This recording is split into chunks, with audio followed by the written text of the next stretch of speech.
दोस्तों आज के इस वीडियो में देखेंगे बर्थ सर्टिफिकेट यानी कि जन्म प्रमाण पत्र बनाने का कंप्लीट प्रोसेस। एक सर्टिफिकेट लाइव मैं आपको बना करके दिखाने वाला हूँ। चाहे आप नए बच्चे का बना रहे हैं या आपको खुद का बनाना है, चाहे उम्र आपका 18, 20, 25 साल हो चुका हो। इतना ही नहीं, अगर नए बच्चों का बना रहे हैं तो बच्चों का जन्म अगर घर पे हुआ हो या सरकारी अस्पताल में या प्राइवेट अस्पताल में। अच्छा, अगर अस्पताल में हुआ है तो वहाँ से कोई सर्टिफिकेट मिला है या नहीं मिला है, इन सारे सिचुएशन में किस प्रकार से जन्म प्रमाण पत्र बनेगा इस वीडियो में लाइव आप देखने वाले हो। जिसके लिए कहीं जाने की जरूरत नहीं है, कहीं डॉक्यूमेंट भेजने की जरूरत नहीं है, ऑनलाइन ये डॉक्यूमेंट बनने वाला है और डॉक्यूमेंट बनेगा सेंट्रल गवर्नमेंट के वेबसाइट से। यानी कि आप इस वीडियो को असम, बिहार, पंजाब, उत्तर प्रदेश, इंडिया के किसी भी राज्य से देख रहे हैं, प्रोसेस सेम ही होने वाले हैं, बस सबका स्टेट डिस्ट्रिक्ट चेंज हो जाएगा। बेहतर जानकारी के लिए चलते हैं कंप्यूटर के स्क्रीन के ऊपर और लाइव मैं आपको कंप्लीट प्रोसेस करके दिखाता हूँ। इसके लिए दोस्तों किसी भी ब्राउजर के गूगल में आपको टाइप करना है DCCRS और ये जो पहला वेबसाइट आ रहा है home civil registration system government of India, इसको आपको ओपन कर लेना है। उसके बाद दोस्तों सबसे राइट कॉर्नर में आपको लॉगिन का ऑप्शन दिखेगा, इसके ऊपर क्लिक करना है और जनरल पब्लिक के ऊपर आपको क्लिक करना है। अब देखिए दोस्तों यहाँ पे मोबाइल नंबर या ईमेल आईडी डाल के आगे कंटिन्यू करना है।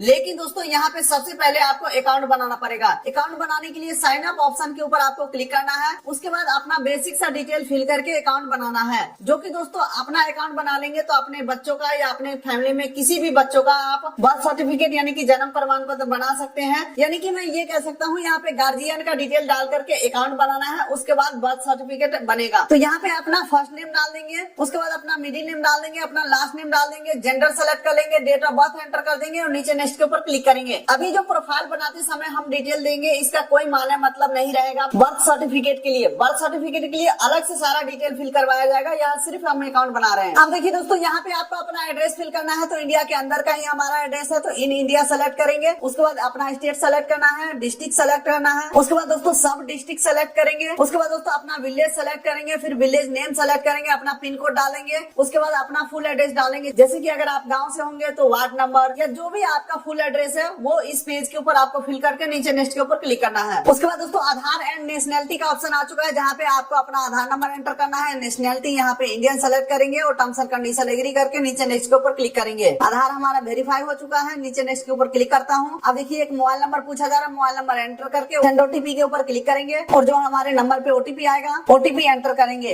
हालांकि ये आधार वाला ओटीपी नहीं है और वेरीफाई के ऊपर मैं क्लिक कर देता हूँ। अब दोस्तों यहाँ पे कोड वेरिफिकेशन सक्सेसफुल हो चुका है और नेक्स्ट कर देता हूँ। अब देखिए दोस्तों एक ईमेल आईडी पूछा जा रहा है, तो मेरे हिसाब से आपको ईमेल आईडी डाल देना चाहिए। अगर आप नहीं भी डालते हैं तो भी कोई दिक्कत वाली बात नहीं है, स्किप एंड रजिस्टर के ऊपर आप क्लिक कर सकते हैं। लेकिन दोस्तों मैं कहूंगा ईमेल आईडी डाल दीजिए, उससे फायदा ये होगा कि जैसे ही आपका जन्म प्रमाण पत्र अप्रूव होता है तुरंत आपके ईमेल आईडी के ऊपर देखने को मिल जाएगा। ठीक है, तो ईमेल आईडी डाल देंगे और ये जो कैप्चा दिख रहा है 15+15 यहाँ पे 30 कर देंगे। जो भी यहाँ पे आएगा कैप्चा वो सही से आपको फिल करना है। चलिए अब सेंड ओटीपी के ऊपर क्लिक करता हूँ। अब मुझे लगता है ईमेल के ऊपर भी ओटीपी जाएगा। डेफिनेटली ईमेल के ऊपर ओटीपी आ चुका है। ओटीपी मैं यहाँ पे एंटर करता हूँ और वेरीफाई के ऊपर मैं क्लिक कर देता हूँ। ओटीपी भी हमारा वेरीफाई हो चुका है। अब रजिस्टर के ऊपर मैं सिंपली क्लिक कर देता हूँ। अब देखिए दोस्तों हमारा रजिस्ट्रेशन सक्सेसफुल हो चुका है। अब सेम डिटेल के साथ हमें लॉग इन कर लेना है। ईमेल आईडी या मोबाइल नंबर डाल के कैप्चा एंटर करके लॉग इन करेंगे। अब देखिए हमारे नंबर पे ओटीपी गया है, ओटीपी एंटर करके लॉगिन के ऊपर क्लिक करेंगे। चलिए दोस्तों हम यहाँ पे सक्सेसफुली लॉगिन हो चुके हैं। देख सकते हैं जनरल पब्लिक के सामने हमारा आईडी आ चुका है। अब यहाँ पे हम 3 प्रकार के सर्टिफिकेट बना सकते हैं, जो कि आप यहाँ पे देख सकते हो, तीनों ऑप्शन देखने को मिल रहा है। लेकिन हमें जन्म प्रमाण पत्र बनाना है यानी कि बर्थ सर्टिफिकेट, तो यहाँ पे बर्थ के ऊपर क्लिक करेंगे तो आप यहाँ पे देखेंगे रिपोर्ट बर्थ का ऑप्शन देखने को मिल जाएगा। इसके अलावा अगला आ जाता है एड ओल्ड बर्थ इवेंट। ठीक है, तो अगर आपका उम्र ज्यादा हो गया है फिर जाकर के बर्थ सर्टिफिकेट बनाना चाहते हैं तो एड ओल्ड बर्थ इवेंट के ऊपर क्लिक करके जाना है। लेकिन दोस्तों मैं यहाँ पे रिपोर्ट बर्थ के ऊपर क्लिक करके आगे बढ़ता हूँ। चलिए दोस्तों अब यहाँ पे बर्थ रजिस्ट्रेशन का डिटेल्स खुल के आ चुका है।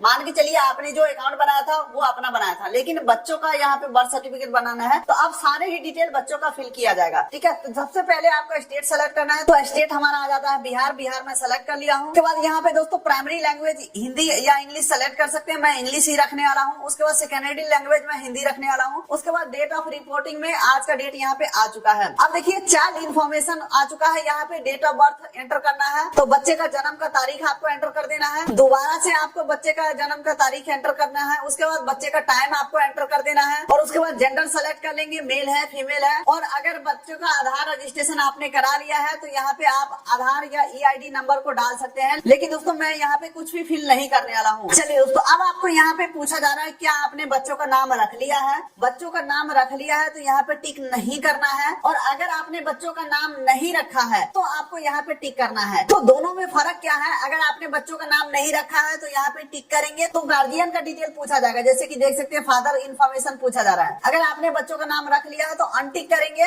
तो यहाँ पे बच्चों का नाम पूछा जा रहा है। ठीक है, तो चलिए यहाँ पे मैं बच्चों का नाम रख लेता हूँ। जैसे ही आप ऊपर इंग्लिश में नाम को टाइप करेंगे, नीचे आपका नाम हिंदी में लिख के आ जाएगा। अगर आप कुछ भी सुधार करना चाहते हैं, स्पेलिंग मिस्टेक है, तो इसके ऊपर क्लिक करेंगे तो आपको यहाँ पे कीबोर्ड का ऑप्शन देखने को मिल जाएगा। अपने हिसाब से नाम को सुधार करके ऐड कर सकते हैं। उसके बाद दोस्तों नीचे दोबारा से आपको बच्चे का नाम एंटर करना है, और फिर थोड़ा नीचे स्क्रॉल करते हैं तो फादर का इन्फॉर्मेशन पूछा जा रहा है, जहाँ पे फादर का फर्स्ट नेम डालना है, middle name, last name optional है, फर्स्ट नेम यहाँ पे मैंडेटरी है। तो अगर आपका सिंगल नेम है, यानी कि गार्जियन का सिंगल नेम है, तो फर्स्ट नेम में ही डालेंगे, और सेम हिंदी में लिखा हुआ आ जाएगा। एक मोबाइल नंबर एंटर करना है, एक ईमेल आईडी एंटर करना है, आधार नंबर ऑप्शनल है तो आप छोड़ सकते हैं। उसके अलावा दोस्तों मदर का इन्फॉर्मेशन पूछा जा रहा है, तो मदर का फर्स्ट नेम डालेंगे, सिंगल नेम होगा तो फर्स्ट नेम में ही डालेंगे। उसके बाद दोस्तों मदर का भी मोबाइल नंबर, ईमेल आईडी डालने का ऑप्शन आ रहा है, आप चाहे तो डाल भी सकते हैं या छोड़ भी सकते हैं। उसके बाद दोस्तों आगे बढ़ते हैं तो address of parents at the time of birth of the child, बच्चों के जन्म के समय आपका एड्रेस क्या था वो चीज आपको एंटर करना है। तो यहाँ पे इन इंडिया पहले सेलेक्ट करेंगे, उसके बाद स्टेट सेलेक्ट करेंगे, उसके बाद डिस्ट्रिक्ट सेलेक्ट करेंगे, सब डिस्ट्रिक्ट सेलेक्ट करेंगे, विलेज, ठीक है,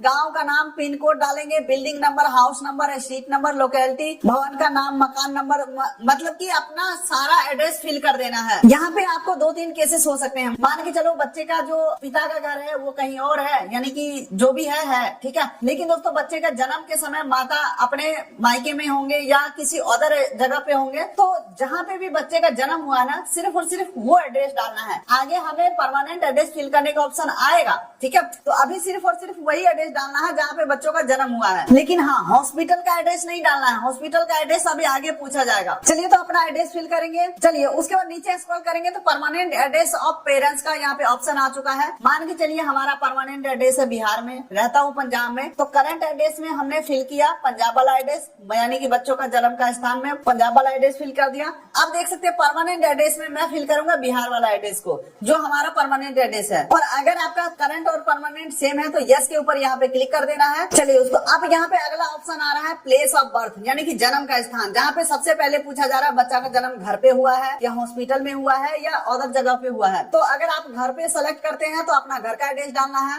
और अगर आप हॉस्पिटल सेलेक्ट करते हैं तो हॉस्पिटल का डिटेल डालना है, अगर आप अदर स्थान का सेलेक्ट करते हैं तो अदर स्थान का एड्रेस डालना है। लेकिन यहाँ पे मैं फिलहाल घर का सेलेक्ट करूंगा। और फिर यहाँ पे पूछा जा रहा है क्या जन्म का स्थान बच्चों के जन्म के समय माता पिता के समान है, यानी कि आपने जो एड्रेस दिया है सेम एड्रेस के ऊपर बच्चों का जन्म हुआ है, तो आप यहाँ पे टिक कर देंगे तो आपका जो एड्रेस है वो ऑटो फिल हो जाएगा पिता का एड्रेस वाला। तो दोस्तों ऊपर का सारा डाटा फिल करने के बाद नीचे नेक्स्ट के ऊपर क्लिक करेंगे। आपको अंतिम में यहाँ पे रजिस्ट्रेशन यूनिट का भी ऑप्शन देखने को मिल जाएगा। तो ग्राम पंचायत यहाँ पे गंसारा, यानी कि हमारे जो भी यूनिट है उसका ऑप्शन आ चुका है, इसे मैं सेलेक्ट कर लेता हूँ। नीचे नेक्स्ट के ऊपर मैं क्लिक करता हूँ। चलिए दोस्तों अब आपको इस पेज के ऊपर देख सकते हैं माता जहाँ रहती है उनका एड्रेस के बारे में बताओ बोला जा रहा है, ठीक है। तो जनरली क्या हो सकता है यहाँ पे, या तो माता मायके में रहते हो या ज्यादातर केसेस में करंट परमानेंट एड्रेस सबका सेम ही होता है, माता भी अपने हस्बैंड के यहाँ ही रहते हैं, ठीक है। तो इस केसेस में आप यहाँ पे टिक कर सकते हो और आपका जो भी करंट परमानेंट एड्रेस पहले से था वो एड्रेस यहाँ पे ऑटोफिल हो जाएंगे। अब अगला यहाँ पे आ जाता है फादर इन्फॉर्मेशन। यहाँ पे पिता के बारे में सूचना देना है, जिसमें सबसे पहले पूछा जा रहा है किस धर्म से आते हैं, हिंदू, मुस्लिम, सिख, ईसाई, तो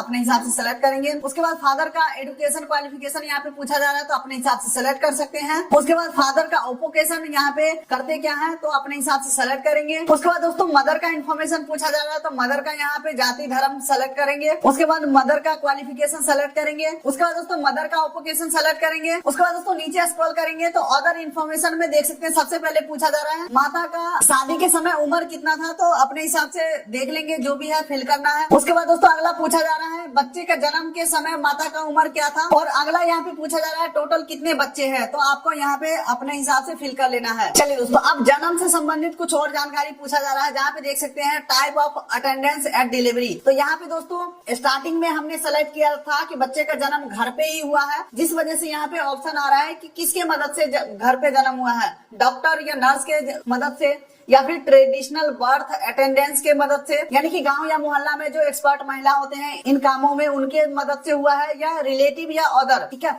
तो दोस्तों तीनों ही केसेस अगर आप सेलेक्ट करते हो तो यहाँ पे नॉर्मल डिलीवरी का ही ऑप्शन आ रहा है। अगर हमने स्टार्टिंग में ही हॉस्पिटल सेलेक्ट किया होता तो फिर यहाँ पे सिजेरियन यानी कि ऑपरेशन के थ्रू ऑप्शन आता। तो फिलहाल मैं यहाँ पे नॉर्मल सेलेक्ट कर लेता हूँ यानी कि स्वाभाविक। उसके बाद दोस्तों बर्थ वेट यानी कि जन्म के समय बच्चे का वजन कितना था वो आपको एंटर करना है, और ड्यूरेशन ऑफ प्रेगनेंसी यहाँ पे आपको सप्ताह में काउंट करके और लिख देना है कितना सप्ताह में बच्चे का जन्म हुआ है। चलिए दोस्तों अब यहाँ पे कुछ डॉक्यूमेंट हमें अपलोड करना है, जहाँ पे दोस्तों certificate of identity, date of birth वगैरह के ऑप्शन को सेलेक्ट करके आपको जो इस प्रकार का कार्ड बनता है ये वाला कार्ड भी अपलोड कर सकते हैं। और दूसरा अगर आपके पास इस प्रकार का कार्ड बना हुआ है तो ये चीजें यहाँ पे अपलोड कर देना है। दोनों चीजें अपलोड करके और नीचे नेक्स्ट के ऊपर क्लिक करेंगे। हालांकि दोस्तों अगर मैं हॉस्पिटल सेलेक्ट किया होता, सिजेरियन का ऑप्शन सेलेक्ट किया होता, तो हमें हॉस्पिटल का डिस्चार्ज सर्टिफिकेट या फिर हॉस्पिटल का जो भी प्रूफ होता वो हमें यहाँ पे अपलोड करने का ऑप्शन मिल जाता। चलिए डॉक्यूमेंट हमने अपलोड कर दिया, नीचे नेक्स्ट के ऊपर मैं क्लिक करता हूँ। अब देखिए दोस्तों डिटेल हमारा सक्सेसफुली सबमिट हो चुका है। अब आपको इस पेज के ऊपर सारा डिटेल को रिव्यू कर लेना है। सब कुछ सही होना चाहिए, अगर गलत है तो बैक करके जा करके सही कर लेना है। हमारे केसेस में सारा कुछ सही है तो नीचे नेक्स्ट के ऊपर मैं क्लिक करता हूँ। चलिए दोस्तों एक बार फिर से आपको यहाँ पे सारा डिटेल को वेरीफाई कर लेना है। सब कुछ सही है तो यहाँ पे टर्म्स एंड कंडीशन एग्री करेंगे और नीचे सबमिट के ऊपर क्लिक करेंगे। चलिए दोस्तों सारे डिटेल सबमिट करने के बाद आपको कुछ पेमेंट करने की जरूरत होगा। देख सकते हैं मेरे केसेस में 10 रुपए का पेमेंट मांगा जा रहा है। यहाँ पे प्रोसीड टू पेमेंट के ऊपर क्लिक करके पेमेंट कंफर्म करना है। पेमेंट के लिए आगे बढ़ते हैं तो देख सकते हैं एप्लीकेंट का नेम और इवेंट टाइप में आपको बर्थ सेलेक्ट करना है और नीचे अमाउंट 10 रुपया डाल के प्रोसीड टू पे के ऊपर क्लिक करेंगे और पेमेंट को कर देना है कंफर्म। जैसे पेमेंट कंफर्म करते हैं इस प्रकार का पेमेंट रिसिप्ट भी आपके पास जनरेट हो जाएंगे और फिर आपका जो एप्लीकेशन है वो सक्सेसफुली सबमिट हो जाते हैं और यहाँ पे आपको ट्रैकिंग डिटेल भी देखने को मिल जाएंगे। अब दोस्तों आगे का क्या प्रोसेस होता है ये भी जान लीजिए।